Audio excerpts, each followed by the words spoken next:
Today I'm taking you to Dim Sum Library in Covent Garden. If you're a fan of Hong Kong dim sum, you probably know that it's based in Hong Kong, and one of the most famous dish in their original Pacific Place branch is their Dan Dan Xiaolongbao. Also, I've previously tried the sister restaurant Chinese Library's all-you-can-eat brunch in Kwun, which is equally marvelous. If you're interested, you can click the link on the top right-hand corner.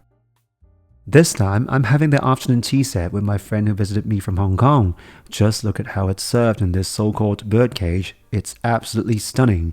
As for the food quality, you can probably tell just by looking at it that it's going to be good. Let us have a look at the first three savory dim sum, namely shrimp dumplings, beetroot and mushroom dumplings, and fish dumplings Shunde style. While they are a bit smaller than your average dim sum, the skins are translucent and the fillings have a subtle spicy kick that really was a treat to our palate. The second tier of the birdcage includes Yu-Xiang pork dumplings, purple cabbage fried glutinous rice dumplings, also known as ham shui gok, and Wagyu beef puffs. If you've tried the dim sum in the Hong Kong branch, it'll definitely be a deja vu moment for you. The pastry on the Wagyu puff and the ham shui gok is incredibly flaky. Best of all, the Wagyu puff isn't overpowered by excessive black pepper, which is a common mistake in many Chinese restaurants.